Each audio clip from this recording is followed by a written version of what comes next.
It was an aircraft forged for speed, a streamlined design that promised to outrun enemy fighters and deliver its payload with swift precision. Today, we open the archives to explore a remarkable film from the heart of the Second World War, detailing the life of the Martin B-26 Marauder. This documentary takes us from the factory floor to the cockpit, revealing how this powerful medium bomber was built and how its crews were trained to master its incredible performance.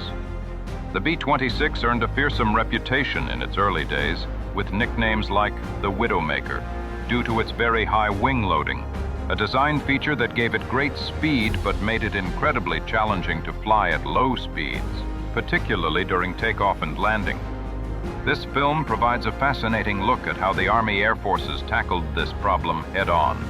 You'll see the meticulous manufacturing process that made the Marauder so robust, and then witness the rigorous training that turned rookie pilots into seasoned veterans capable of handling its demanding flight characteristics. A little-known fact is that once crews mastered the B-26, its reputation was completely transformed. By the end of the war, the Marauder had the lowest combat loss rate of any American bomber in the European theater. This is the story of a controversial but ultimately triumphant aircraft. A deep dive into the engineering and the human skill required to tame one of the war's most formidable machines. Enjoy the video. Today, across the nation, giant aircraft factories are working to build an air fleet second to none. We have pledged ourselves to this titanic job because we know that control of the air is essential to our defense. Defense of the airspaces above our homes and cities, and control of the air over military concentrations established by an enemy. The job of the interceptor and pursuit ship is to defend our own air theaters. The medium and long-range bombers provide power to strike at far distant enemy concentrations. This is the projected defense technique which the RAF is employing with such success in Europe today. Our story of building a bomber begins in the foundry, where the men wear asbestos clothing for protection against the terrific heat from the pots. The molten metals are cooked until impurities rise to the surface. A chemical compound is then added, which smolders, finally catches fire, and burns the impurities away. This work requires a high degree of skill and stamina.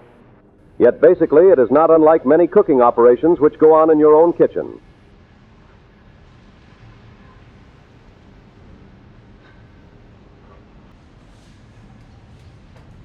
From the foundry come zinc dyes, lead punches, and castings, which are later used to shape the precision parts of the airplane. Here again, a fine art centuries old is employed to guarantee the utmost in precision workmanship.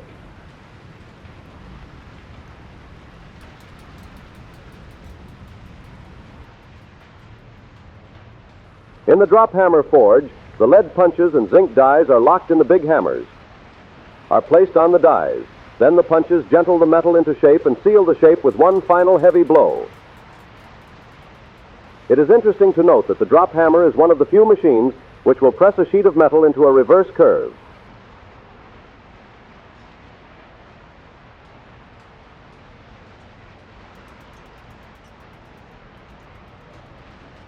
Aircraft parts, most of them aluminum alloy, must arrive at the factory in a semi-soft condition so they can be worked without tearing. Later, they are treated in a chemical bath for hardening. The job of these great brakes is to bend and corrugate parts large and small. Note the delicacy with which these machines operate. A corrugated piece of metal has much greater strength than a flat piece.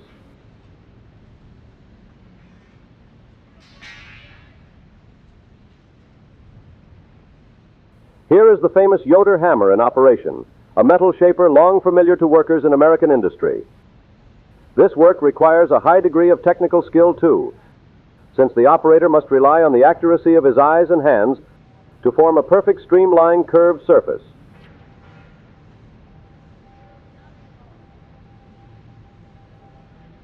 This moving drill press is a new development, an ingenious machine tool designed especially for American aircraft production. It is most efficient in the work of drilling wing spars, which are locked in place on a fixture. A steel template is locked over the aluminum spar. Then the driller moves back and forth, drilling through the template into the spar. Semi-skilled workers can be trained to operate this machine in 3 weeks, yet the work is accurate to a thousandth of an inch. Another remarkable new development for high-speed production is the hanging grill basket, a shaped hard metal form which fits securely over curved surfaces and is locked into place. Rivet holes in this leading wing edge must be accurate, so they'll be exactly in place over corresponding holes in the wing ribs when riveters start sewing the parts together. Precision is the first law of the aircraft maker. Then comes high-speed operation and the development of special production machinery, which guarantees quantity production. The secret of efficient assembly line operation is first a simple, accurate operation for each man. Second, perfect timing, so parts move steadily to final assembly.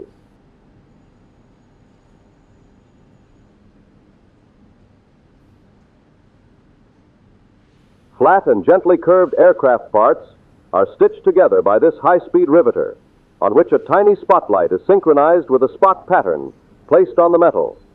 Then the riveter stitches like a giant sewing machine. Rivets must be kept in ice boxes, where they remain contracted and soft.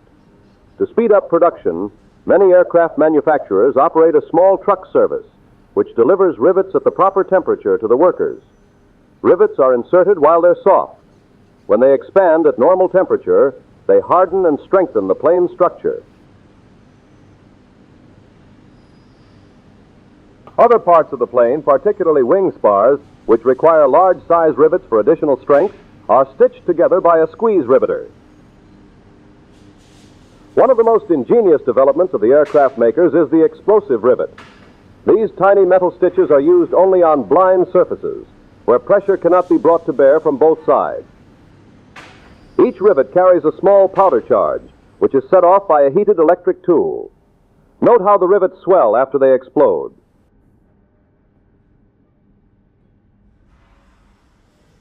Under the pressure of a speeded-up production program, aircraft workers are apt to become overtired, and this fatigue factor has caused serious concern among plane builders. Men working in cramped, uncomfortable positions have to slow down.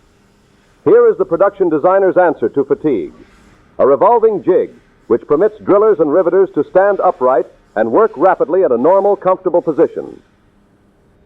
In this minor subassembly, bulkheads are put together, then moved down the line to be riveted into the nose, center, and tail sections of the fuselage. Here, too, the bomber section is locked in a jig to ensure precision and accuracy. While many new machines have been developed in the rapidly expanding aircraft industry, the fixed and movable jig is of basic importance to assembly line production.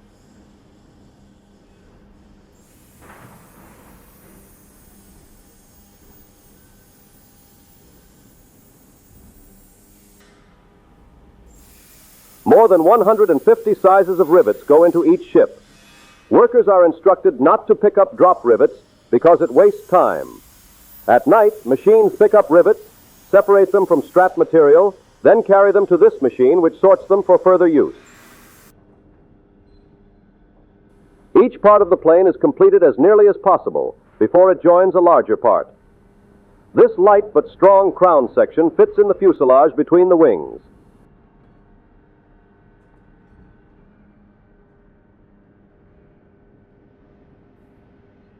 Still another type of fixture holds the ribs of the fuselage firm, while the workers put on the outer sheath of aluminum, the skin of the plane. The fuselage or body of the bomber has 3 major sections: the nose assembly, which houses instruments for the radio operator, the navigator, the pilot, co-pilot, and bombarder. Then the center section, which must be built to carry a tremendous load of bombs. And finally, the fore and after tail section, which carries guns to fight off attacking planes.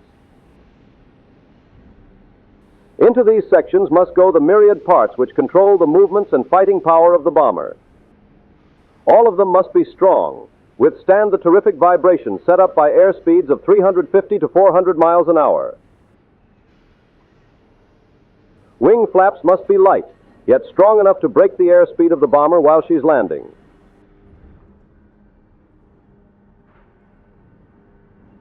Construction of the wing itself is just as complicated and important as the construction of the body. In a sense, it represents an even more painstaking effort on the part of aircraft designers. Streamlining and strength are all important. The smaller the wing surface, the faster the ship will fly. Then, too, as the size of the wing is reduced, the strain on its lifting power increases. So the wings have to be made stronger to hold the plane in the air. All these and many other factors are the problem of the plane designer. And the responsibility for executing his designs rests in the skill of these men. Together they turn out planes guaranteed for maximum flight performance and safety.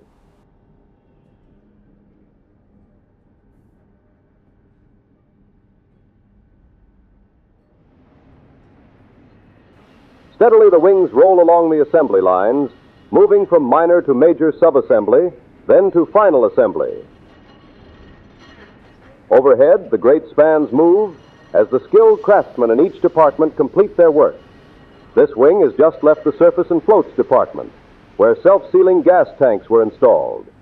American engineers first developed these tanks, and they'll take the punishment of a .50 caliber machine gun bullet without losing a pint of gas. Wings must also be strong to hold the mounts for great motors and the mechanism for the heavy retractable landing wheel gears. The shark's mouth is a part of the empennage, a complete unit of the after tail section, which also supports the stabilizers, elevators, and rudder, which guide the bomber in flight. Here is the most vulnerable part of the plane. Damage to any of the important control surfaces of the empennage might result in the plane's complete destruction. And so a gunner is stationed here to fight off enemy pursuit ships.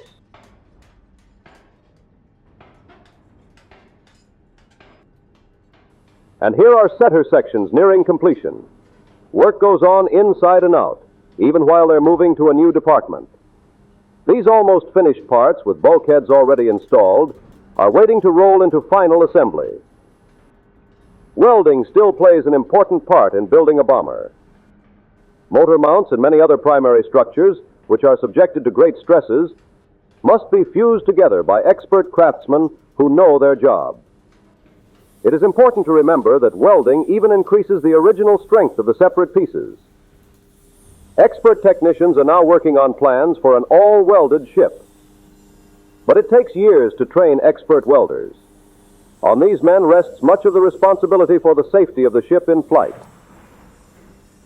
Taking a leap from the experience book of the automobile manufacturers, aircraft builders have installed moving belts of their own. Here you see aircraft assembly line production in one of its most interesting phases. For these intricate small parts must roll off the line in ever-increasing quantities if we are to meet the production challenge of a Hitler-controlled Europe.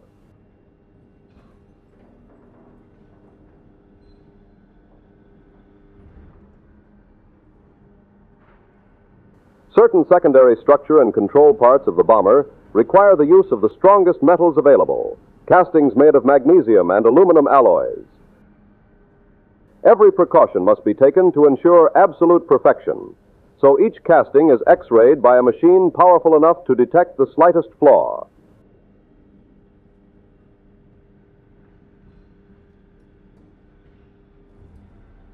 The rays of this machine are so penetrating that the operator must leave the insulated chamber while the camera is at work. It will photograph through solid metal parts, several inches thick.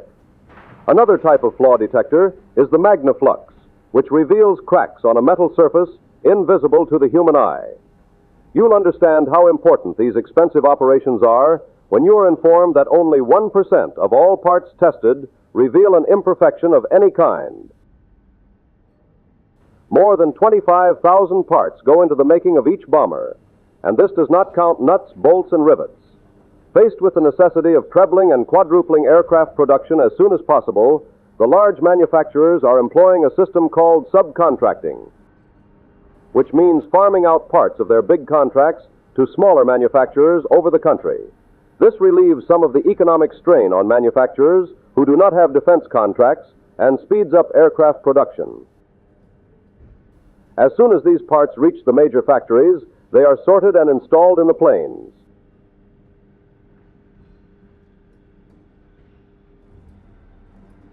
All parts move to final assembly. Here is one of the great wheels, built to withstand the shock of high-speed landings. From another major subassembly comes the nose section. As she rolls, you can see the complex instrument panel with its dials, gauges, and controls.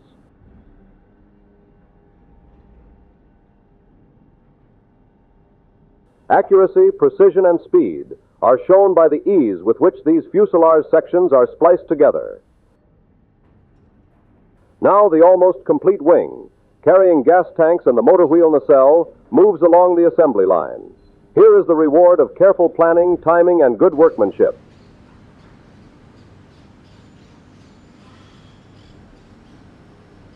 Spliced firmly together, the nose, center, and tail sections of the fuselage move overhead. Rolling on mobile jigs, the wings are spliced into the fuselage by powerful steel forkings. As soon as the wings are locked in, the motor swings overhead and is lowered to be bolted into the motor mounting in the wing nacelle.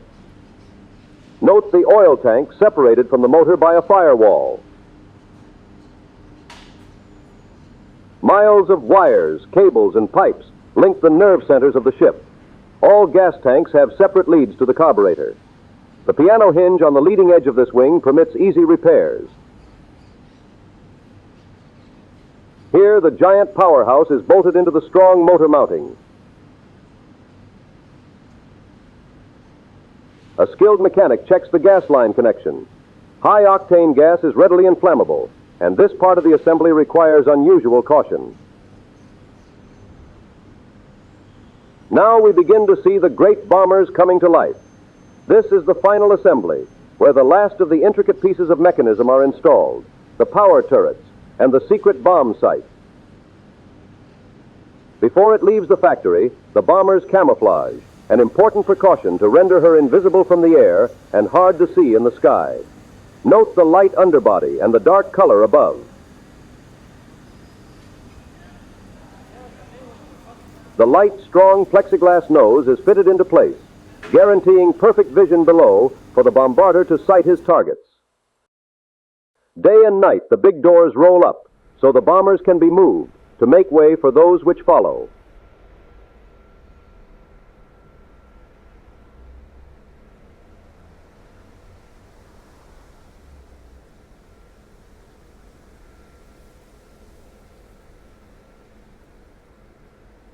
She's not quite finished yet, but she has to keep moving along. Our modern aircraft production lines run clear to the flying fields, where all points of the plane are checked and rechecked. In the background, a new plant promises an even greater production of fighting ships. Here are ships of the line awaiting a final checkup. When they're ready, the great four-bladed propellers are installed and the motors ground-tested for perfect performance. One of the last and one of the most important checks is the testing of the landing gear. A faulty retractable landing gear may mean the loss of a ship on which tens of thousands of dollars and many thousands of man-hours of labor have been spent.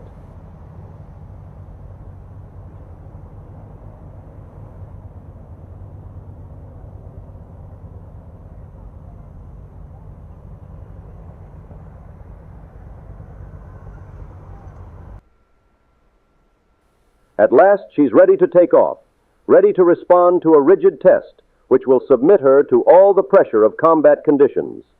Here is the medium bomber, fast and tough, perfect down to the last detail, and a perfect tribute to the designers, engineers, and craftsmen who are bringing thousands like her to life to help fight democracy's battle.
Do you still fall for that old gag? Yeah. Hi, Jim. Good afternoon, Captain. You better call me Dick. We're going to be doing a lot of talking in the next few hours. Fine, that suits me. Let's have a look at the weather.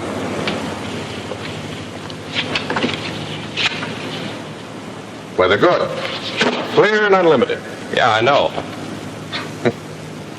Looking forward to your first ride in the B-26, Jim? Certainly am. See, it's a break getting into your flight. I've been promoting ever since I first saw you in pre-flight school. Took some doing. Thanks. I hope I'll be a credit to you. You better be. Remember in college when I was your student instructor in math? I took a lot of trouble with you, Dick. If you're as dumb as I was, I'll wash you out.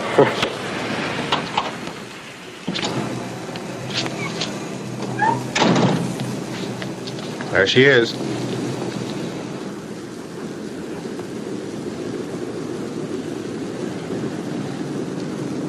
Where's the checklist, Corporal Smith? Sorry, sir, I forgot it. It's our engineer. He's almost as green as you are. Me, Green? I had 80 hours of twin engine school. I'm almost ripe enough to be picked. What I can understand is how year after year the Air Corps keeps getting them so young and innocent. Here's the checklist, sir. Take a look, Jim. Since you're going to be a B-26 pilot, that's your Bible. As far as you're concerned, life begins with the checklist. And it may end if you don't use it. The checklist is first in war, first in peace, and the first thing you reach for in a B-26. Understand? No, you take it. I want you to make this check yourself. We'll do the before entering airplane check. Take over. Left landing gear and wheel well check. Well, that U-lock the crew member's removing is a safety precaution we have to prevent anyone from raising the landing gear while the ship's on the ground. You don't mean to tell me that's ever happened? That and worse. Now get on with that checklist and see that none of those other things ever happen to you. Tire for blisters, cuts, proper inflation, slipping on rim.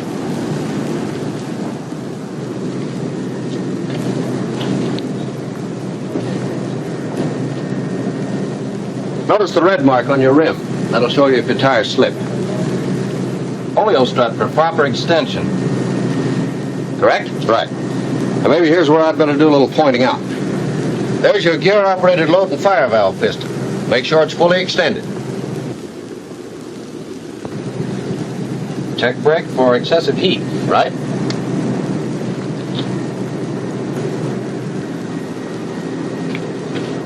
Check your brake shuttle valve for looseness. Hydraulic lines for excessive leakage. Downlock pin engaged. Let's go. This is the camera door.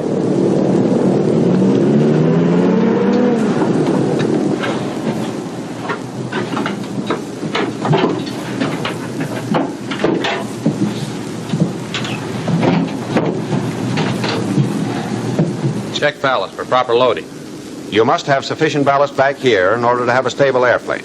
In this case, it's sandbags instead of guns and ammunition, but the weight must be there, whatever it may be. Without the sandbags, the nose is very heavy on landing, and it's impossible to keep from beating up your nose gear.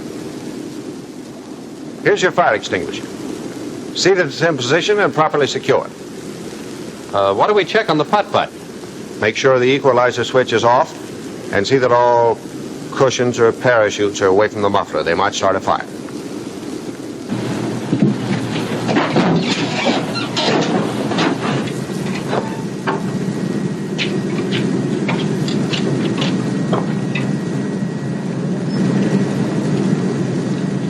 Next, right landing gear and wheel well check. You do that yourself, exactly the same as we did the left.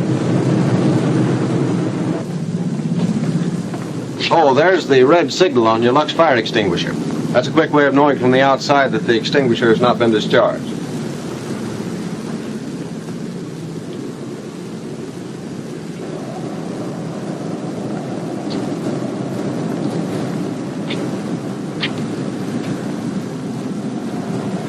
The inspection of the nose gear is same as that of the main gear. Go ahead.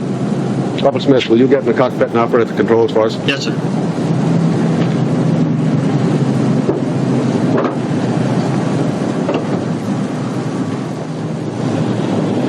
Now, this next check is to make certain that we always have free and maximum movement of ailerons, elevators, rudder, and attached trim tabs. I'll give the commands to Corporal Smith for operating the controls, and you go back in the rear and check they're working properly.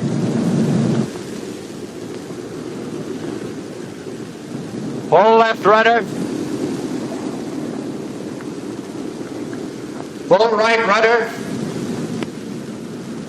Rudder trim tab to hold full right rudder. Now all the way left. Turn the wheel all the way left. Now all the way right. Aileron trim tab to lower right wing. Now all the way to lower left wing. Stick all the way back. All the way forward. Elevator trim tab wheel all the way forward. Now all the way back.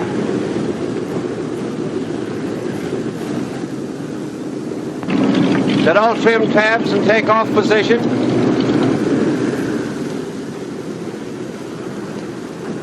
Flaps all the way down. Flaps in takeoff position.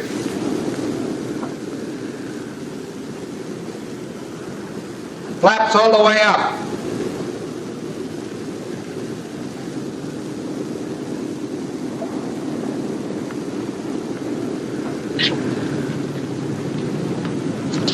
All's well with the flipper, Skipper. Good. Incidentally, you always taxi with your flaps in the up position. Did you personally check the air pressure in the emergency bomb bay bottle? Yes, sir. It was 1,800 pounds. How were the batteries on the pre-flight inspection this morning? They were well charged, and I entered the readings for the emergency bomb bay bottle and the batteries on Form 1A. Good. Have one of your men get in and get ready to start the putt-putt. Yes, sir. You understand the purpose of the putt-putt, don't you, Jim? Yeah, it gives it right here on the checklist. All engine starts will be made with an auxiliary power plant or an external source of electrical power except in emergency. Conserve electricity until after takeoff. And that's really important. You don't want a heavy drain on your batteries until after your engine-driven generators are putting out continuously. And that won't be until you're flying. Putt-putt will also come in handy in flight if your generators ever cut out on you. That putt-putt seems practically indispensable. It is. Whenever anybody on the ground uses any electrical equipment, the putt-putt must be kept running to keep the batteries charged. That's law, like always using a checklist.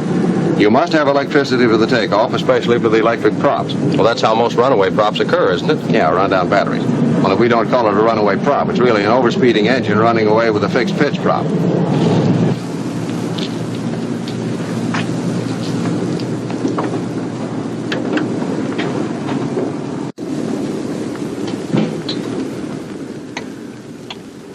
Let's see. This is the after entering airplane section. Check flight hydraulic servicing can for full service. Tap it on the side to see if it's full.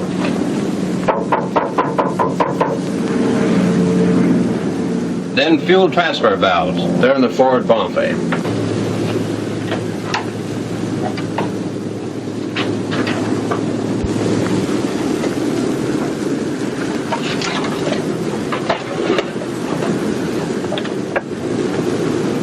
Fuel transfer valves off. Fuel transfer pump off. Fuel valves on, both of them. Hydraulic tank fully serviced. Bomb rack switches on tanks if extra fuel tanks are carried. On bombs if no tanks are carried. In this case, we're carrying an extra fuel tank, so it's on tanks. The rest of the stuff is in the navigator's compartment.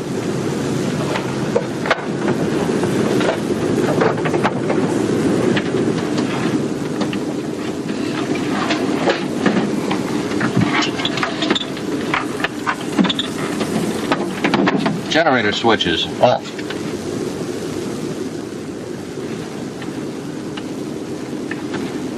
Check pressure, emergency brake air bottle. That's there under the navigator's table. And check that the valve is open as placarded. And make sure that this bleed valve up here ahead in the cockpit is closed. That's it.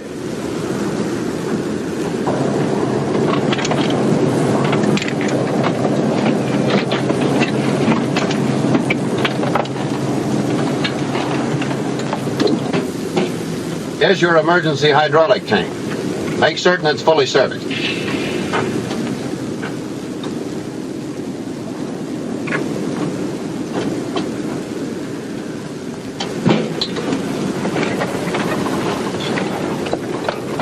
check your hatch hinges and emergency release handle.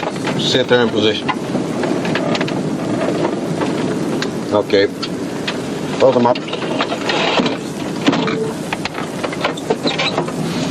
Check your safety pins in place. Give me some pressure on the hydraulic hand pump so I can set the parking brake.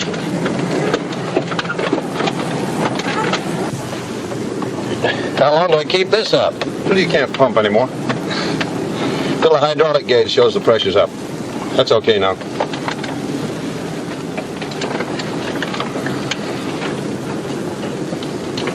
Take a look outside. If it hasn't been done within the previous hour, both props are turned over by hand, 2 or 3 revolutions, for the ignition off. Just to clear out any oil that may have settled in the lower cylinder. You've been in the Air Corps long enough, Jim, to know the importance of checking Form 1A. No red diagonals, gas, wing tanks, and 1 bomb bay full, oil full, no other remarks. What's your serial number? 9180-162. Say that or dial it.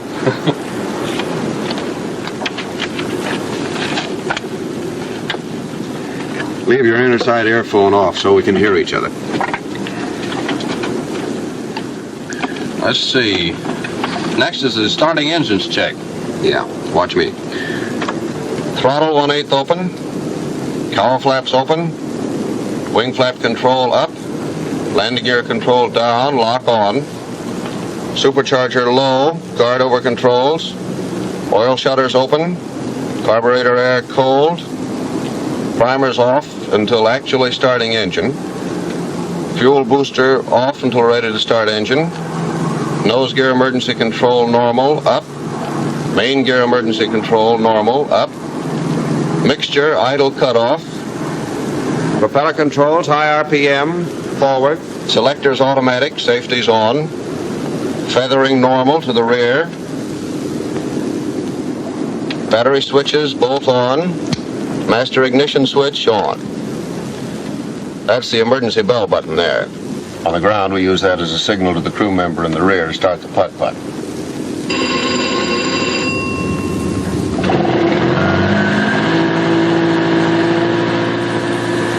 By cutting your battery switches for an instant and looking at your landing gear position indicators, you can tell if your putt-putt is putting out juice. Main inverter switch on. Spare inverter off. Magneto switch on. I'm going to start the left engine first. Clear! Clear! Here's how we get them started, Jim. Starter energizing switch on for about 30 seconds. Booster pump on. Primer on for about 5 seconds. Then I press the engaging switch. Now it's your job to shove the mixture control to auto rich the moment the engine fires.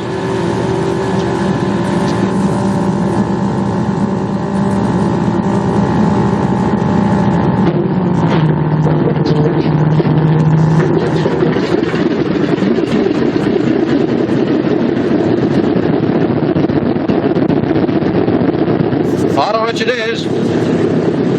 As soon as the engine's running, throttle back to between 800 and 1,000 RPM till it's warmed up. You'll notice your oil pressure goes up to around 200 pounds. If you don't get the oil pressure within 15 seconds, stop the engine and investigate.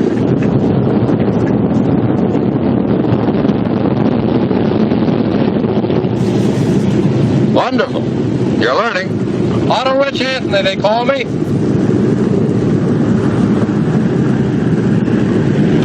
Okay, now you can turn your boosters off.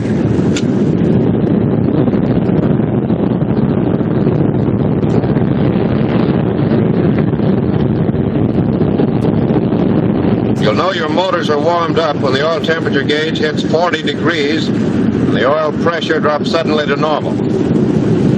The cylinder head temperature gauge will read from 100 to 200 degrees. They're okay now. And you hit your emergency bell button again. That's a signal to the crew member back there to shut off the putt-putt and get out of the airplane.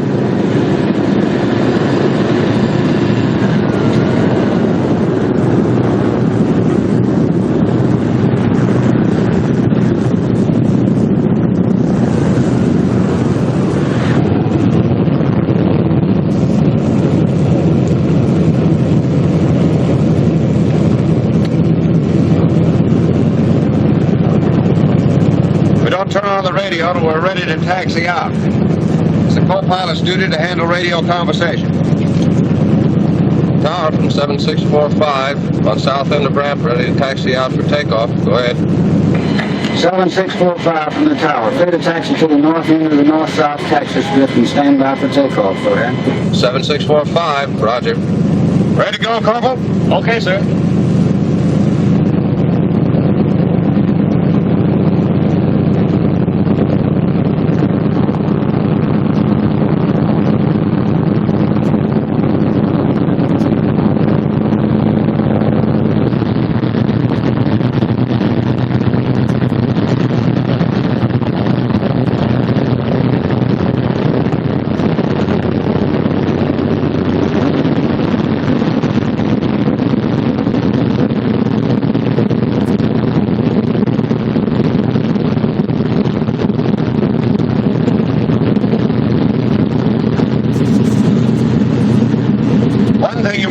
Remember is that you're in a ship with a tricycle landing gear. The nose wheel must never be turned to an angle of more than 40 degrees to either side.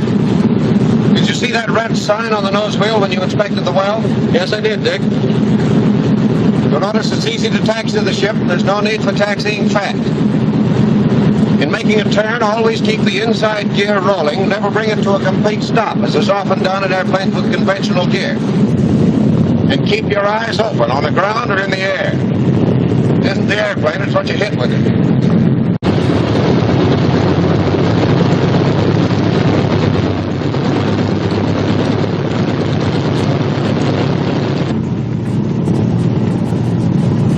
When you park, always make certain that your nose wheel is straight ahead. Otherwise, running up your separate engines, the airplane has a tendency to turn in the direction in which the nose wheel is cocked. The thrust from one of the engines might damage the nose wheel assembly.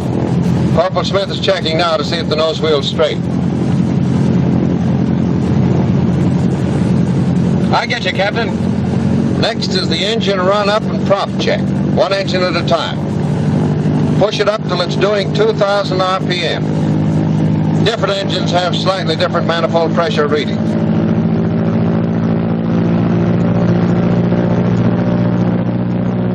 Is that the RPM at which you check the max? Yeah. Look at your checklist. That's first. Oops, sorry.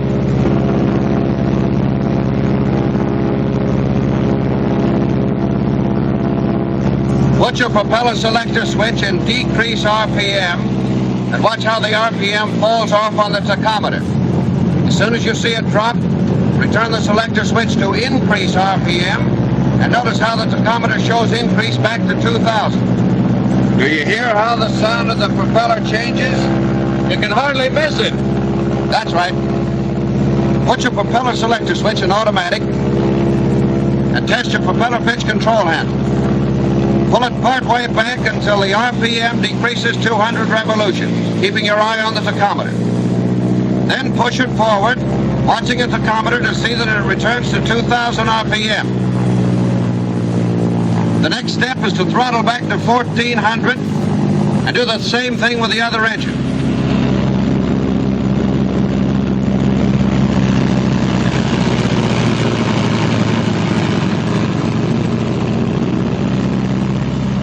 Now you run your engines up together to about 1,800. At the same time, checking your manifold pressure against the RPM. Be sure that both engines are putting out approximately the same power.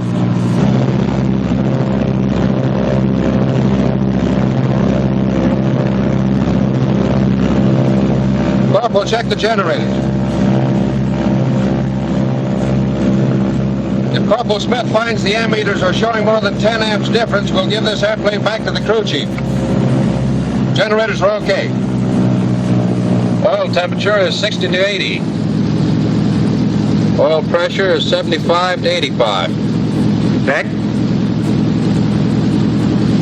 Fuel pressure with booster pumps off, 15 to 17. Check. Turn the boosters on. Yeah. Should be 12 to 17 pounds now. Check. Is takeoff checklist next? Right. Check instrument panel for placarded operations instructions. Cow flaps, open for all ground operation. Wing flaps, down 1/4 to 1/2 as required. Remove landing gear control lock. Supercharger low. Oil cooler shutters, open except during extremely cold weather. Carburetor air control, cold. Hydraulic pressure, 750 to 950 pounds per square inch. Booster pumps on. Primers off. Nose gear emergency control, normal up. Main gear emergency control, normal up. Mixture control, auto rich. Propeller controls, high RPM, forward. Propeller switches, selector, automatic. Safety on, feathering normal. Batteries on. Are the generator mainline switches on, Corporal? Generator's okay, sir. Don't start takeoff at cylinder temperature above 205 degrees centigrade. Rudder and aileron tabs on 0. Elevator trim tab a few degrees tail heavy. Crew in position for takeoff. All set, Corporal? All set, sir. Now, you have definite duties during the takeoff. Watch the tachometer and see that it doesn't exceed 2,600 RPM. Your right hand should be bare and ready to handle the propeller switches. Your left hand is used to raise the landing gear. Here's how you put your hand. By keeping your right hand down on the quadrant, you can keep the throttles from creeping back during takeoff. If your tachometer should show an increase above 2,600, say 2,880, put your propeller selector switch in fixed pitch position. Then hit your feather switch for about 2 seconds, being sure to return it to normal position. That's the procedure for correcting an overspeeding engine. The other emergency procedure to be prepared for is a decreasing RPM prop. Your props will be in automatic position, which is normal for takeoff. So if one of them shows a decrease RPM, put the selector switch in increase position and bring the RPM back to 2,600. Then leave your selector switch in fixed pitch position. Understand? Yeah. Now, under no condition, retract the wheels until you get a definite signal from me. My hand will be on top of the throttles, and this will be it. Roger. Okay, call the tower. Tower from 7645, north end and north-south taxi strip, ready to take off. Go ahead. 7645 from the tower, stand by. Ship landing, go ahead. 7645, Wilco. Watch this ship coming in. Give you a chance to see a normal B-26 landing. Notice his nose drop. He's putting his flaps down now. As soon as they're down, he'll check his hydraulic pressure to be sure he has brakes. He establishes a glide of 140 miles per hour and holds it until he gets almost to the ground. Then he flares and comes on in for a normal landing. See how he holds his nose wheel high and lets it down easy before he loses airspeed control. Then he applies his brakes gradually and turns off the runway. Get the idea? I think so. Shall I call the tower? Yeah. Tower from 7645. Is it clear to take off? Go ahead. 7645 from the tower, you're clear to take off to the south on runway 14. Go ahead. 7645, roger. I'm going to take off with 44 inches manifold pressure and 2,600 RPM. That's minimum.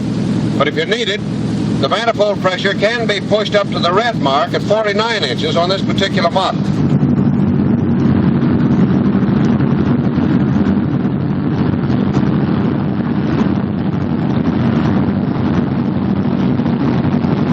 After the roller started, you use very little brakes to keep the ship straight. Lateral control should be maintained by the rudder only after you're a short way down the runway. As soon as you can, get the nose wheel off and hold the ship at a slightly nose-high attitude. When you have enough speed, the ship will take off by itself. You don't have to pull it off the ground. And it's got very little torque. You could pull it off at about 110 miles per hour if you were on a short field. And it'll fly itself off at about 130 miles an hour.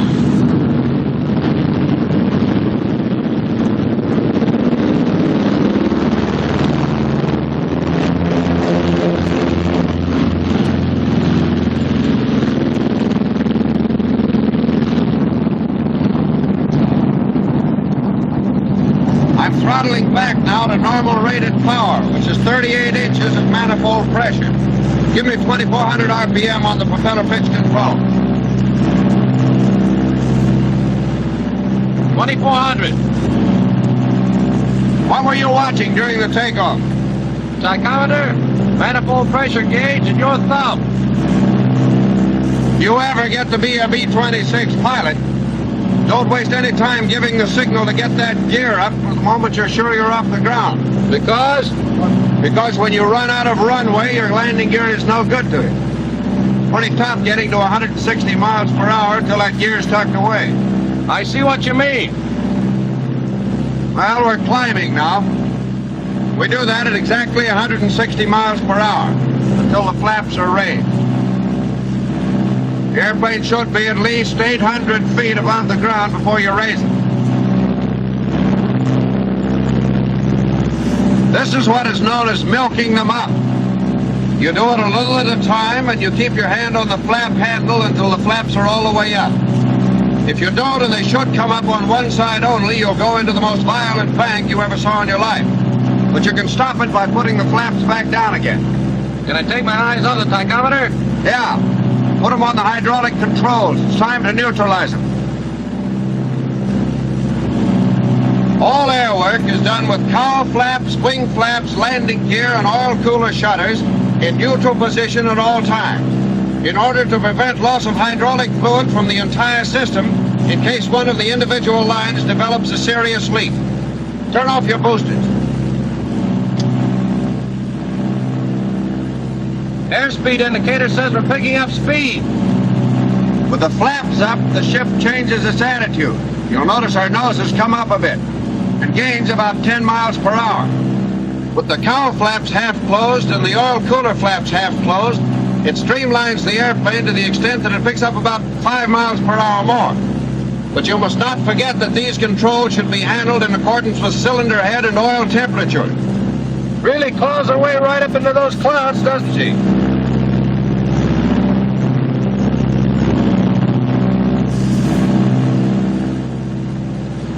You fly her for a while, Jim. Get the feel of the controls. See how easily she handles it. Nice. Try some shallow dives and climbs, a couple of gentle turns.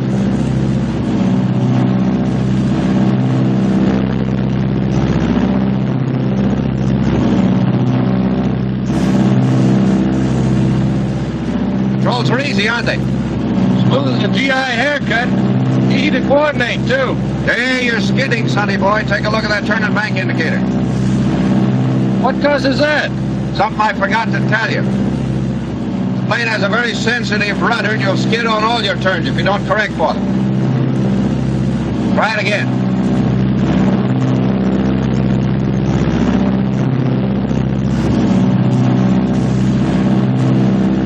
Another advantage of the B-26 is that it can be dived up to 325 miles per hour with a heavy load and pulled out without an appreciable strain on the airplane. The diving is about your one luxury. Side slips, vertical banks, and all acrobatics are prohibited maneuvers. I'll try to go straight and level, Dick. Try a 40-degree bank. That's the maximum.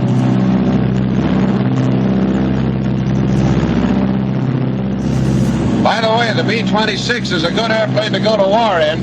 It's got plenty of power, plenty of armor plate, and plenty of guns. I'm beginning to think it's a good plane to go anywhere in. Let me take over for a minute. I want to show you a power-off stall. Power-on stalls are prohibited in the B-26. This one will be with the nose not over 10 degrees above the horizon.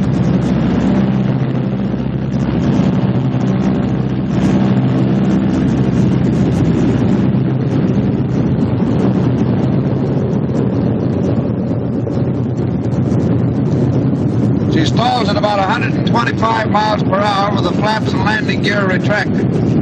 About 115 miles per hour with the flaps down, and about 100 miles an hour with flaps and landing gear down.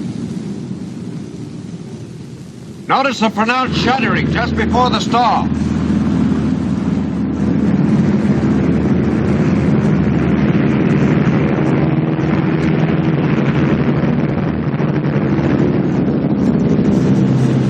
You'll also feel the lack of control when the control surfaces are moved.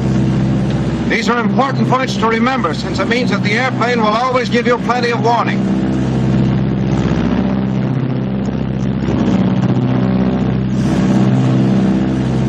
Another advantage is that it falls straight forward from this type of stall with no tendency to drop off on either wing. Of course, in power-on or nose-high stalls, it may fall off on one wing.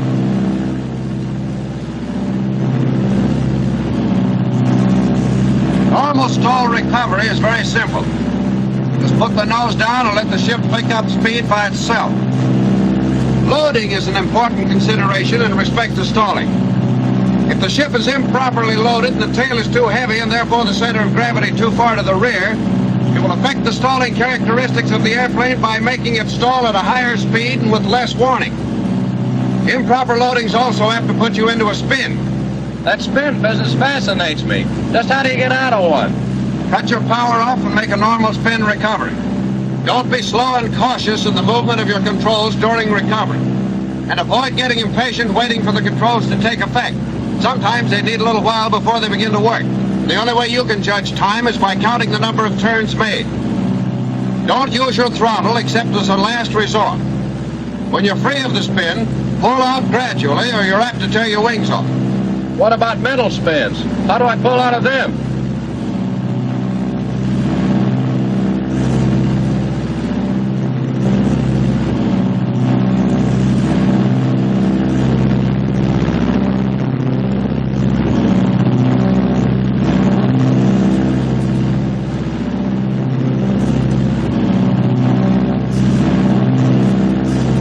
Time we were heading for the barn. But before we do, I want to show you how this airplane flies on instruments. See how our gas is.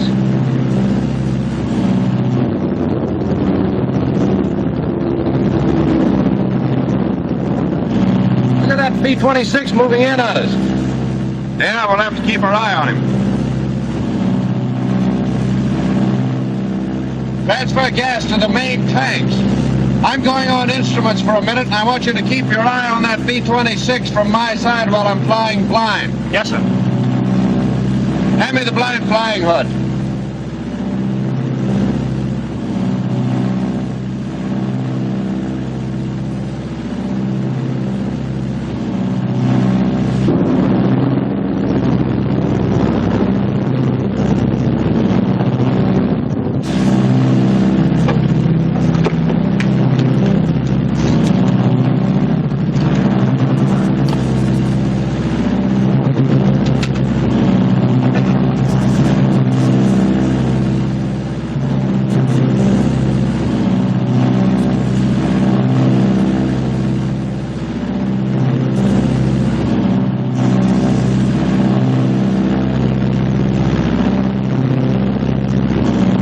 Watch that 26 from your side, Jim. I'm going to let down to 4,000 feet to show you how easy it is to set a constant rate of descent in the B-26.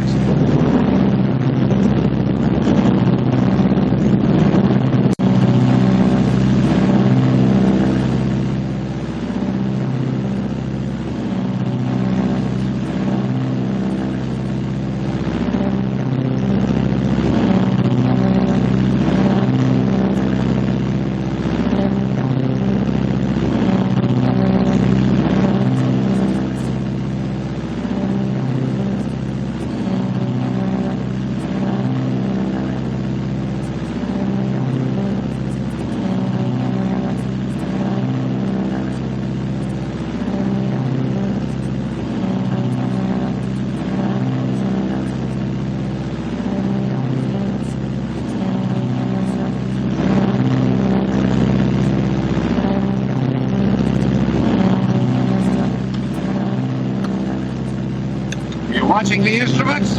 Them and that 26.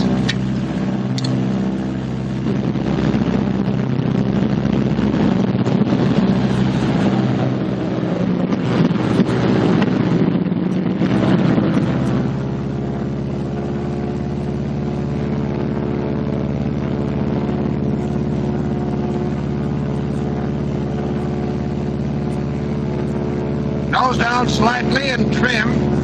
Check airspeed. What's the fuel pressure? 0. Flip on the booster.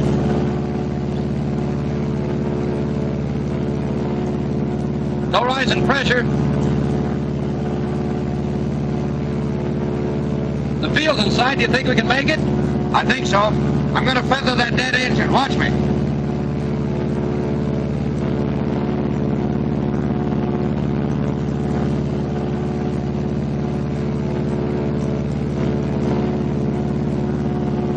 The ignition switch is left on until the propeller has stopped turning.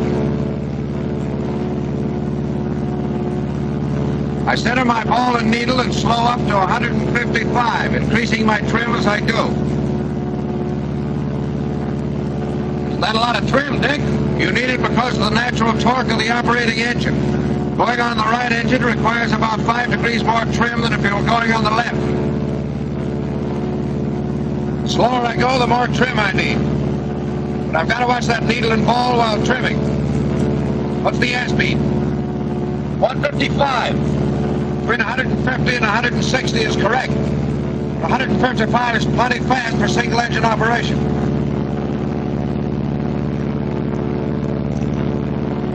Shall I give him the bad news back at the tower? Tower from 7645. I'm about 8 miles west of field, 4,000 feet, operating on a single engine. Request instructions for emergency landing. Go ahead. 7645 from the tower. Field is clear for emergency landing. Wind is south 10. Go ahead.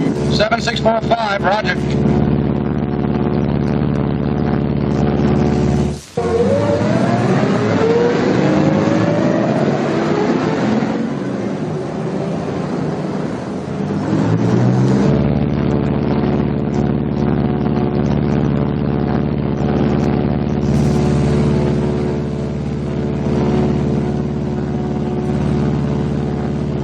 A little short of altitude, are we? I guess I'd better hit the emergency salvo release. I didn't expect to have to demonstrate these emergency procedures so soon.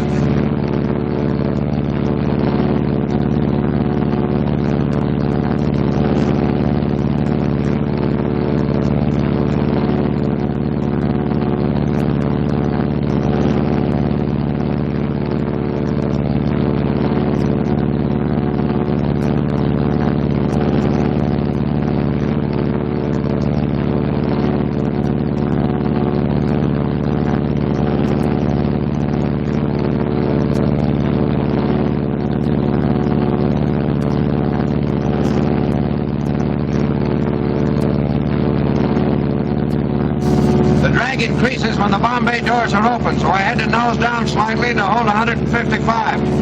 How much altitude did I lose? 250 lovely feet.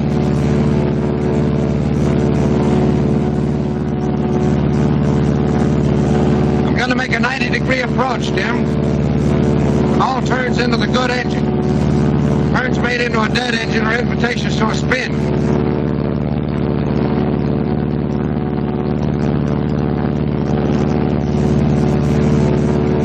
Plenty high, so nose down slightly.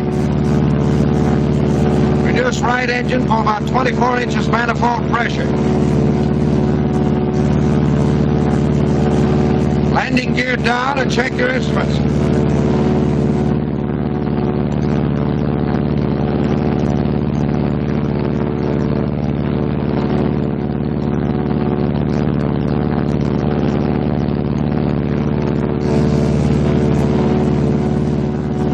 Gabriel didn't blow his horn.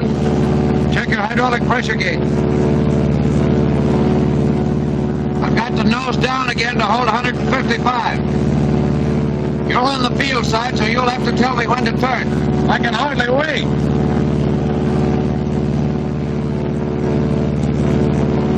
Now's the time, Dick. But you're plenty high, you're certain to overshoot. That's the whole point of this type of approach. Always overshoot, never in any circumstances undershoot.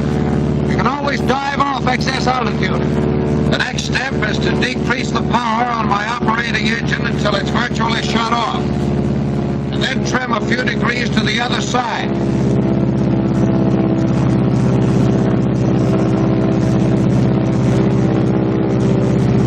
One-quarter flaps.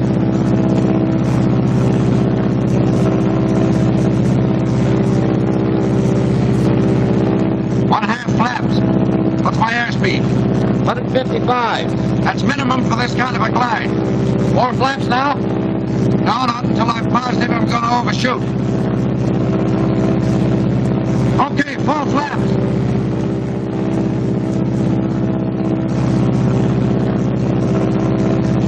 I picked up some speed on my dive, and I'll have to lose it by holding the nose up and letting the ship scoot.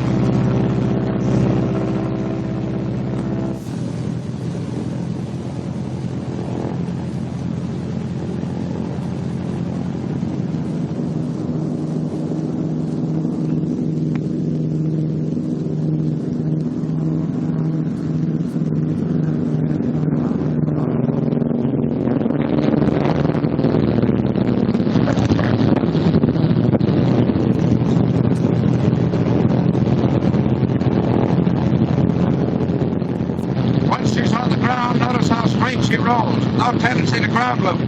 Boy, these springs are really good. You can stop her at 1,500 feet.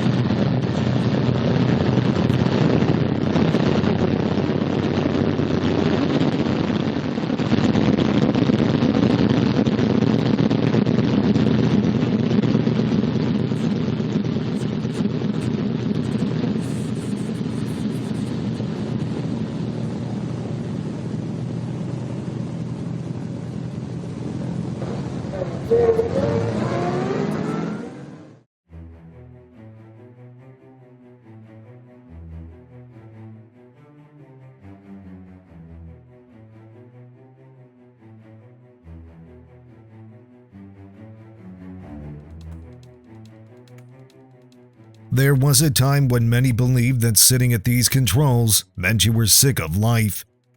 This aircraft was called the Widowmaker, and the saying, "one a day in Tampa Bay," became common. Despite its reputation as a pilot killer and 4 official inquiries about canceling the project, the plane outlasted those doubts and achieved an unparalleled safety record. The Martin B-26 should be remembered not for its early reputation, but for proving itself as the top medium bomber of its era, the Marauder.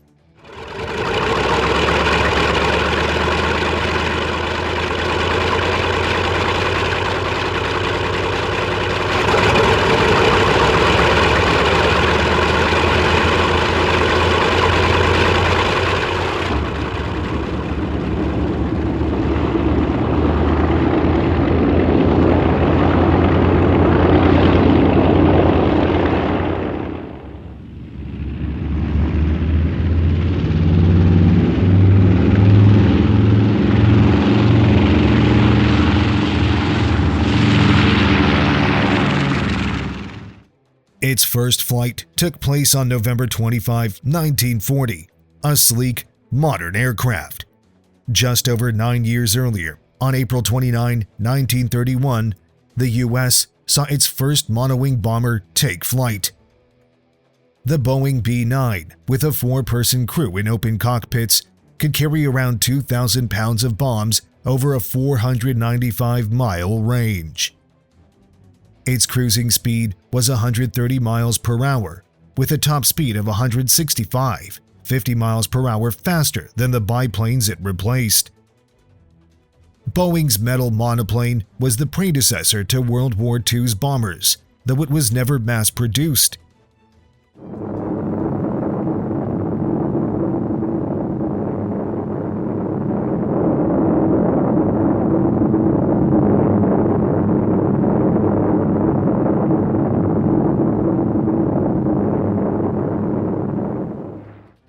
In 1932, the U.S., supported by most nations at the World's Disarmament Conference, proposed abolishing bombing planes.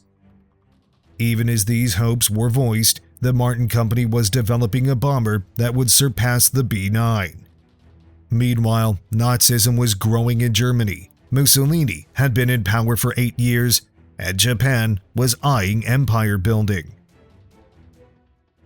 The new Martin bomber, the B-10, featured an enclosed crew, a rotating turret, flaps, braked main wheels, and a variable pitch propeller. It housed its bombs internally and could carry 2,200 pounds at 213 miles per hour, faster than the fighters of its time. The B-10 appears strikingly modern today, while the B-9 seems part of a bygone era, though only about a year separated their first flights. The B-10s were designed to operate in extreme conditions, reflecting the growing awareness of the need for airplanes to be ready for full-scale war.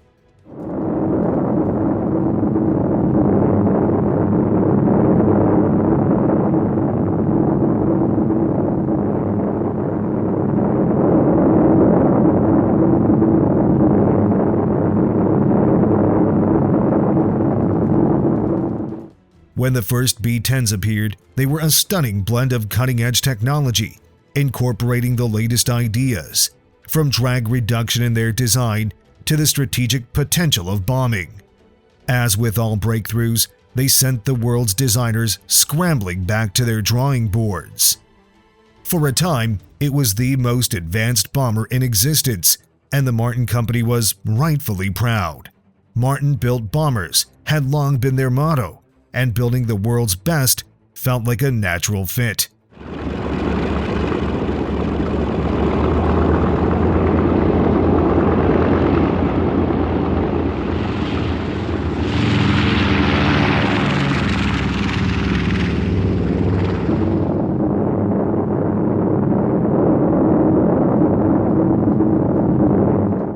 Various engines powered different models, and there were numerous adaptations of the basic design, including a floatplane version to attract Navy interest. Yet, despite breaking new ground, the mighty B-10 was outdated by the time war began. Although later models could reach speeds of 260 miles per hour with a range of over 2,000 miles, by 1938, the Boeing B-17, capable of carrying 4,000 pounds of bombs, had already surpassed it. The B-10 was lightly armed and carried a moderate load, so it's more fitting to compare Martin's plane to the twin-engine bomber it replaced, which was still in use at the start of the war.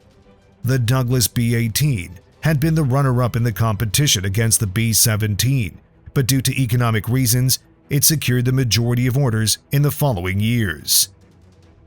Its performance figures, while better than the B-10's, declined after modifications to increase armor and range, with a top speed reduced to just 215 miles per hour and a smaller bomb load and range than its predecessor.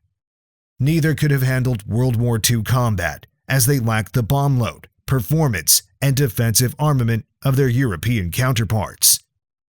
Meanwhile, the U.S. had no effective medium bomber available. One failed submission from the Army's 1938 search for a twin-engine attack bomber was the Martin Maryland, which was later sold to France and Britain and evolved in 1940 under British specifications into the Baltimore. Remaining in production until 1944, it saw action in the Mediterranean. Designed 6 years after the B-18 and with lessons from the war, the Baltimore, like the Maryland, had a speed exceeding 300 miles per hour, carried around 1,000 pounds of bombs, and featured powerful forward-firing guns. It was an excellent light attack bomber, though it never found much favor with the U.S. Army. While the Maryland and later the Baltimore were being accepted in Europe, U.S. planners issued a specification in January 1939 for a new medium bomber, emphasizing high speed, long range, and a 2,000-pound bomb load. Absent from the specifications was any mention of wing loading, which implied the plane would have a high wing load along with high takeoff and landing speeds. Essentially, they sought an aircraft that, while sharing performance and size traits with the Baltimore, would carry twice the bombs and double the crew over a longer distance. With war looming, urgency was key, and the extreme parameters reflected the global conflicts and needs at hand. The goal was to push technological boundaries, not merely catch up, but to surpass, regaining the lead once held by the B-10 and complementing the excellent heavy bombers already in use and under development. Martin's Peyton Magruder designed a streamlined, cigar-shaped aircraft with the smallest practical wings and powerful engines, creating a plane that immediately looked right. With a 5-man crew, navigator, pilot, bomb aimer, and 2 gunners, it could carry 3,000 pounds of bombs at 315 miles per hour. Despite carrying 3 times the Baltimore's load, its dimensions were only marginally larger, and its projected performance made it a clear winner in the competition. With the pressing international situation and Martin's reliable reputation, the Army ordered the plane directly from the drawing board. No prototypes were built. The first plane produced would be the first deployed, and 201 were ordered in September 1939. Established in 1909, the company had built a strong reputation and skilled workforce. However, the hand construction usually expected for prototypes wasn't feasible. Mass production processes had to be developed swiftly. The new planes were first flown on November 25, 1940, and entered service in February 1941. Like the B-10, they represented the cutting edge of aviation, with over 20 innovative features, though not as originally designed. The plane's weight had increased, bringing the gross weight to 27,000 pounds, which led to a high wing loading of 53.2 pounds per square foot. These figures, as we will see, would continue to rise. The Marauder was a sturdy aircraft with a semi-monocoque fuselage built in 3 sections. Despite issues with some components, like the Curtiss electrically operated variable pitch propellers, the construction quality at Martin remained top-notch. As the first B-26s were being assembled, engineers worked closely with factory workers refining the design. The crew size increased to 7, adding a second pilot and a radio operator, while orders for the plane continued to grow. With the British still having Baltimores built and the Navy purchasing flying boats, additional factory space was needed, leading to the construction of a new plant in Omaha to boost production. The Marauder featured 2 50 caliber guns in the first power-operated dorsal turret on an American bomber, as well as a hand-operated tail gun. A 30 caliber gun was mounted in the bombardier's nose cone. However, as with all bombers, the guns, while effective in downing enemy aircraft, proved insufficient for defense. The hard lessons of needing fighter escorts or clear skies were still ahead. Over time, additional guns were added, with later Marauders carrying 11 50 caliber machine guns.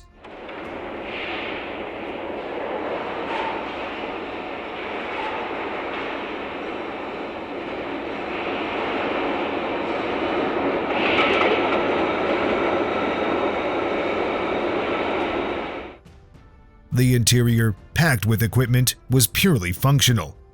It may have housed 7 men for long missions, but it was far from comfortable. The Marauder was a war machine, stripped of any frills.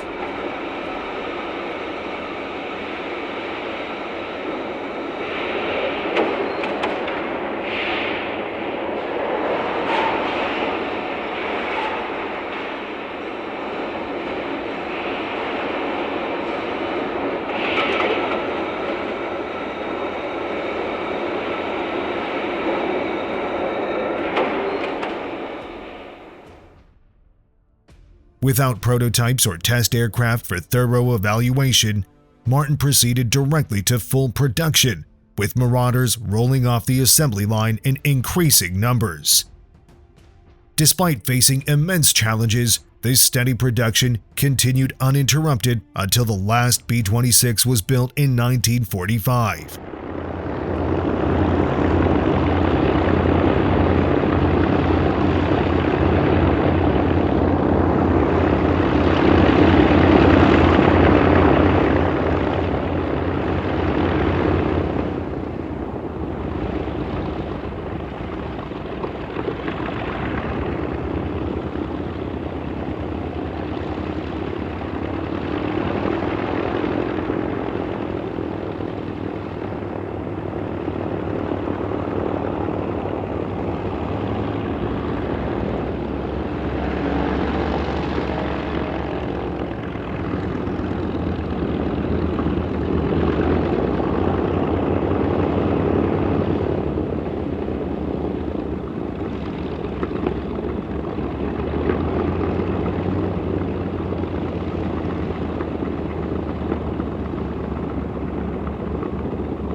The first planes were assigned to the 22nd Bomb Group, a seasoned unit that had been together for 2 years.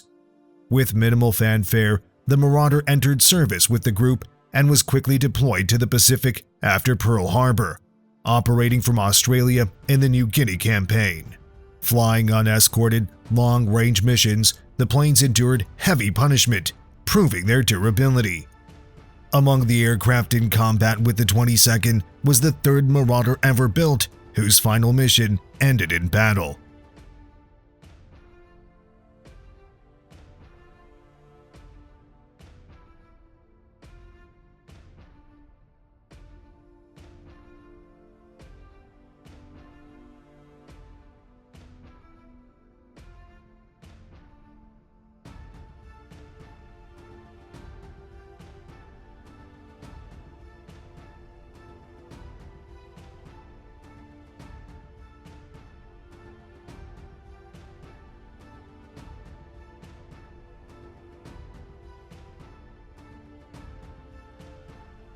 With skilled pilots and strong unit cohesion, the 22nd became highly effective, eagerly embracing their new planes. As they gained combat experience, their admiration for the Marauder grew. They soon concluded that their planes were the best of their kind, and they weren't shy about voicing that opinion.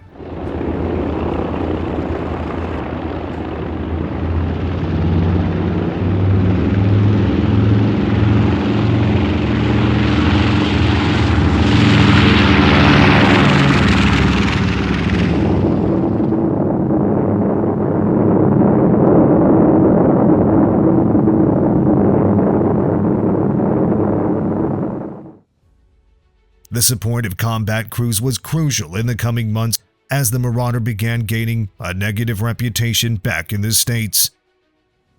Pilots in training were dying in their B-26s. At MacDill Field in Florida, planes were crashing into the sea at a rate that led to the infamous rhyme, "one a day in Tampa Bay." Although the actual rate was closer to one a week, something had clearly gone wrong. Many quickly concluded that the project should be scrapped. The B-26 was a fast, high-performance aircraft that required well-trained pilots, but it was during training that it earned the nickname Flying Coffin. Despite selecting pilots after rigorous physical and aptitude testing, the Army struggled to adequately prepare them to fly the Marauder.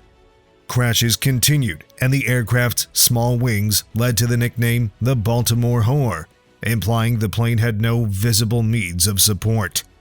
While the Marauder was indeed heavily loaded, experienced pilots found it flew beautifully.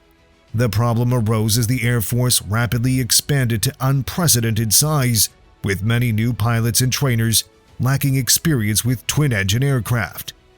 Going from docile, forgiving trainers to the powerful and demanding Marauder was simply too much for many recruits. If not for the enthusiasm of the crews flying the Marauder in combat, the first Board of Inquiry might have scrapped the project in 1942. Adding to the praise from the Pacific was the Marauder's success in the North African campaigns. The British had received some of the new bombers, deemed them suitable for tactical use, and deployed them to the desert, where experienced crews were thrilled with their performance and wasted no time in spreading the word. As the fighting continued and German counterattacks weakened, more B-26s arrived in the theater and joined operations. They weren't just used as bombers, they intercepted slow-moving German Gigant transports over the sea, sending both the planes and their cargo to the depths below. Marauders harassed enemy front lines, disrupting supply lines, both at the front and across the Mediterranean. This stranglehold on resources eventually spelled the end of Axis resistance. While some German units fought to the bitter end, once the Allies gained control of the skies, the Afrika Korps couldn't sustain a defense.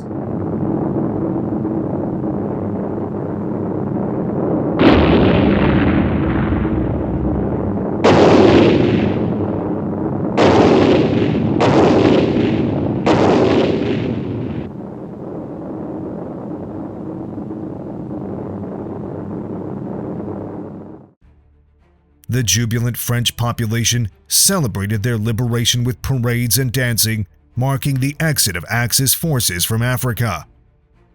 German airfields were littered with wrecked Luftwaffe planes, standing as silent proof of the effectiveness of tactical bombing.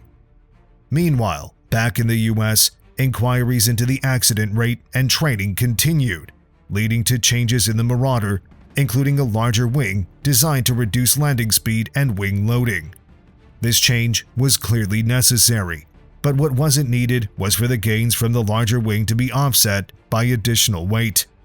Unfortunately, the new wing came with extra gun nacelles and other innovations, which added weight and left the aircraft with no real improvement in wing loading. The figure now stood at 58 pounds per square foot, with the plane weighing over 37,000 pounds. The test pilots were tasked with assessing how these changes affected the aircraft, particularly its takeoff and landing behavior. The testing yielded a consistent result. In the hands of experienced pilots, the B-26 performed well. Even with an extra 10,000 pounds beyond the designer's target, the Marauders won over their crews, providing strong validation of the design. The test pilots, highly skilled aviators by nature, recognized what the B-26 was intended to accomplish. This was no ordinary aircraft. It was a high-performance machine.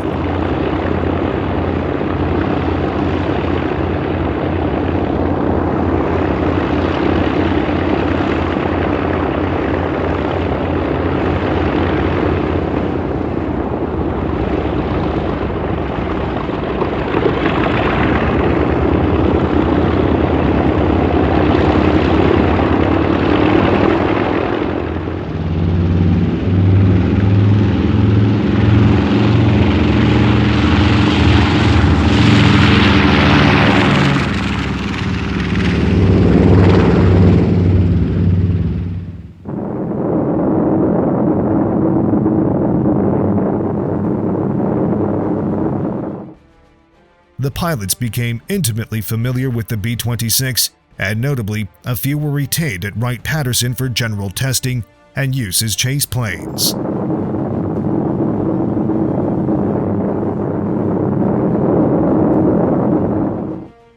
While debates about the bomber's safety continued in America, production remained deficient at the Martin plant, and more groups of B-26s were deployed. As longer-range aircraft took over in the Pacific, the center of Marauder operations shifted to Europe.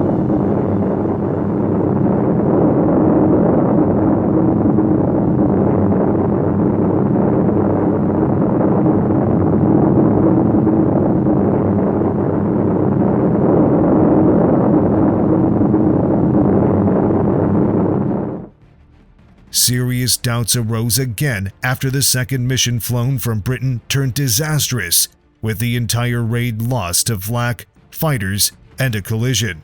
However, as always, calm voices pointed to the plane's evident successes, and the Marauders remained in service, albeit used more conventionally and not at low levels for some time.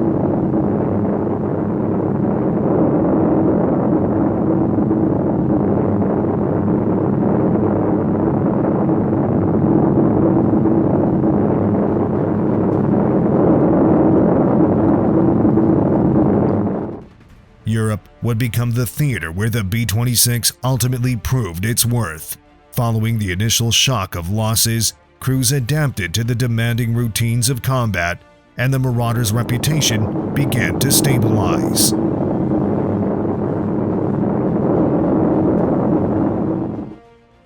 It's not surprising in retrospect that it vindicated itself in battle. Martin had invested significant time and expertise into the design, despite the rush to production. Among the issues faced, weight increases had led to a series of accidents due to landing gear failures, prompting the strengthening of wheel struts. The Hudale bomber, towing its loaded B-26 strut, underwent extensive testing, with all components rigorously evaluated, though not always in such an unusual manner. Tests assessed various wheel angles, ensuring that the infamous wings were not gambles, but rather carefully calculated for safety and performance. If there had been any fundamental inadequacy, the plane wouldn't have been able to take off under the heavier loads that the Army expected. Initial calculations were validated. The B-26, while demanding, was both safe and reliable. A testing program holds little value if it only examines the most favorable conditions. Aircraft tests often continue until a part fails, revealing the limits of design, such as potential buckling of the wing surface. The treatment developed for the components in these laboratory settings was, to put it mildly, extreme. Every part of the plane represented a deliberate and logical choice, often involving some compromises, but the designer's commitment to excellent performance is clear from their decisions. With a small wing, the design placed significant demands on the pilot, particularly regarding training. The company made every effort to protect the crew, experimenting with various combinations of armored glass to withstand bullet impacts. However, no amount of design could shield the crew from the disastrous mix of a rapidly expanding Air Force and the B-26's intolerance for mishandling. Crashes involved not only trainee pilots, but also inexperienced ground crews and mechanics. Once units were fully trained and prepared for combat, accidents decreased rapidly, and the universal praise for the B-26 from its operators persisted. Moreover, under the newly formed 9th Air Force, the Marauder excelled in disrupting enemy communications.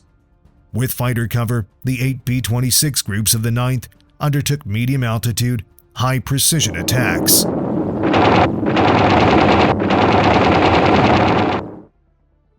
The increasingly overwhelmed Luftwaffe struggled to counter the precise assaults on communications throughout occupied territories.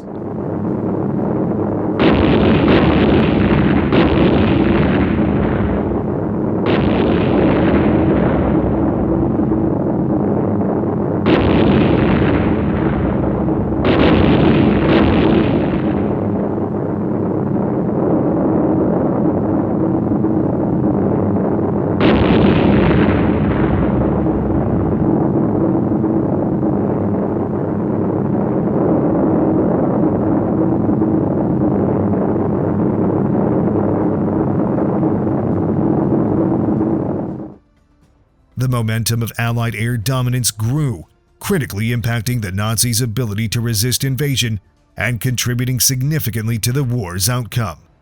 The facility that produced the Marauder also had a legacy of crafting the first production bomber designed in the United States back in 1918.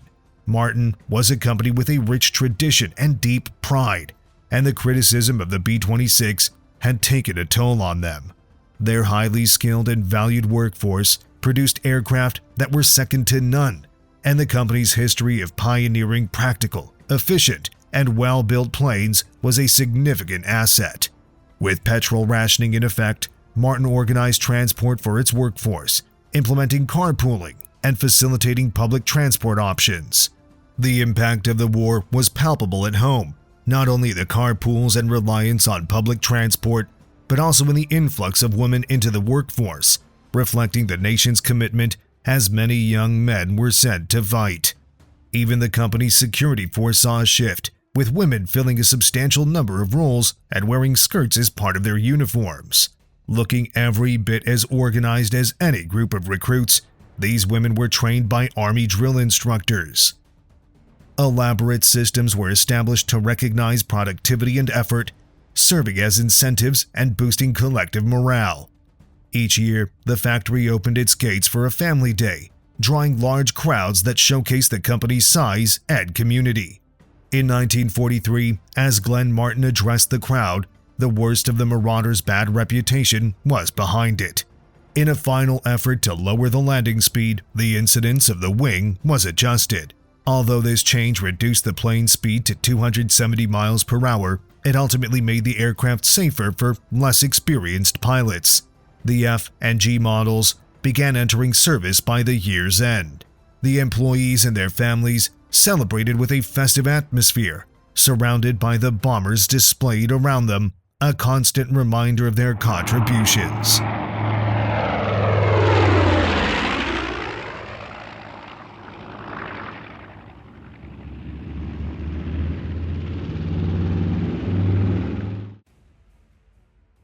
Meanwhile, in Europe, the B-26s continued their missions with increasing efficiency as their experience grew. By the war's end, they had flown 129,943 operational sorties and dropped 169,382 tons of bombs, suffering a loss of only 911 aircraft in combat, a loss rate of less than 1%. In contrast, B-26 gunners were credited with shooting down 402 enemy aircraft.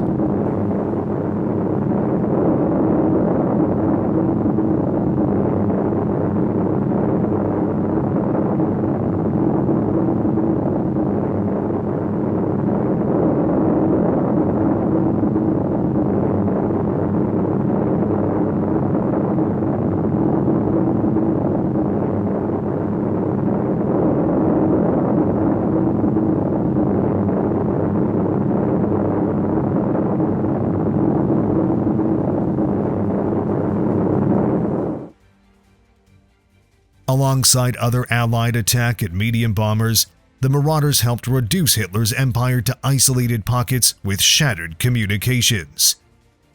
Often flying alongside various Allied aircraft, they relentlessly bombed German positions in the lead-up to the invasion and during the ensuing Allied blitzkrieg as the forces advanced toward Berlin.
The Marauder gained favor among pilots from multiple nations.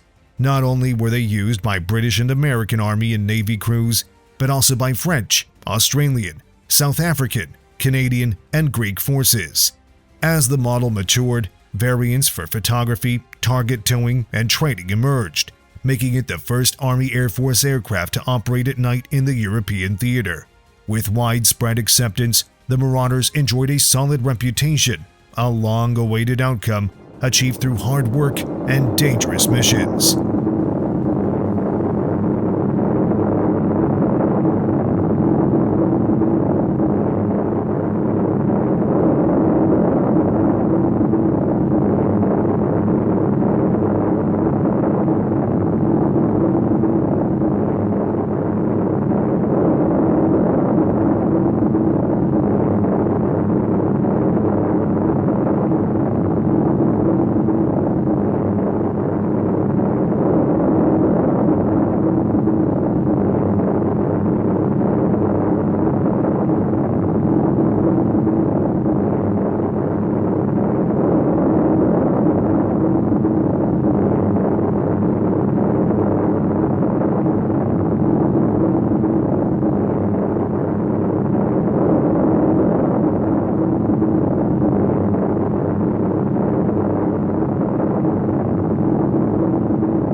In Baltimore, the final chapter of the Marauder's story was written as production ceased on March 13, 1945.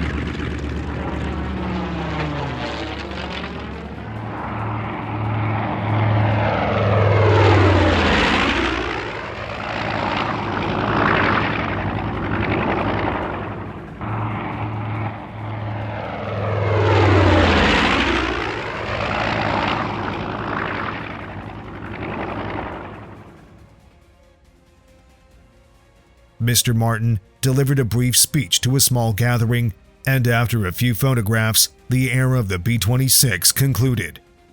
The last aircraft, Tail End Charlie, was a TB-26G 25MA model, highlighting the many variants that had emerged since the original B-26 first flew 3.5 years earlier. Tail End Charlie was outfitted for target towing and training.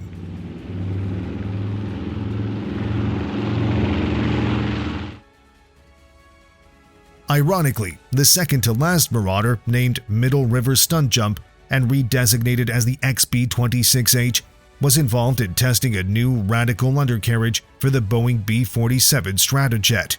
This modified aircraft featured tandem main wheels retracting into the fuselage, with outrigger legs replacing the typical main gear in the engine nacelles.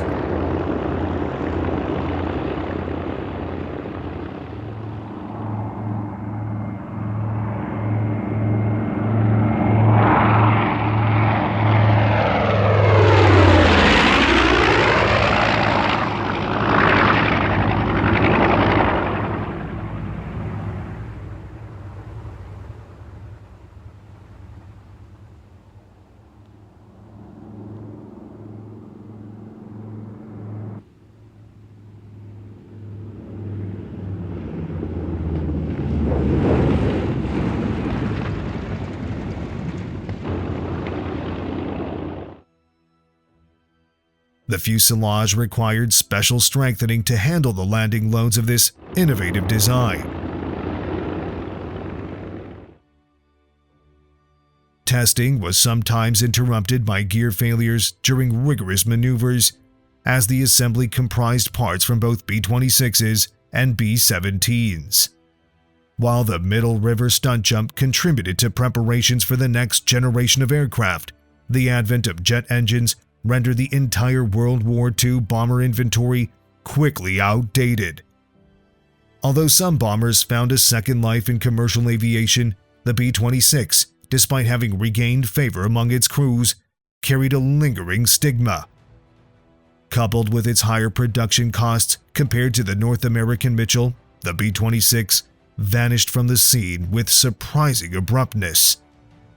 The B-26 Marauder's journey ended abruptly after the war, transforming from a fleet of thousands of aircraft to mere millions of aluminum ingots, scrapped even faster than they had been built.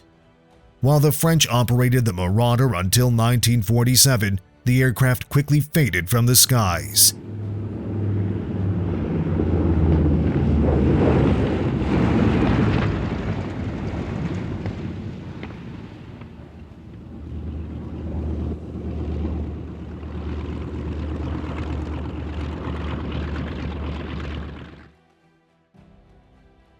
Despite its rugged design and ability to absorb damage, the Marauder played a relatively unsung yet crucial role in the war. It boasted the lowest loss rate of any U.S. bomber type in the European theater, but the price of victory was steep, paid in the lives of B-26 crew members.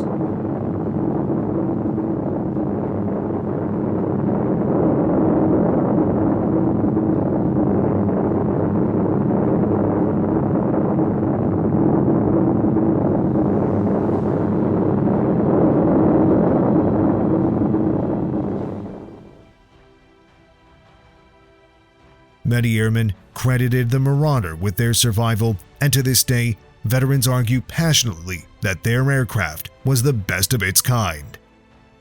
Though some may view their fervor as eccentric, it's undeniable that, with proper training for both flight and maintenance crews, as well as improved control among subcontractors, the B-26 transformed from its notorious beginnings to achieve a commendable record.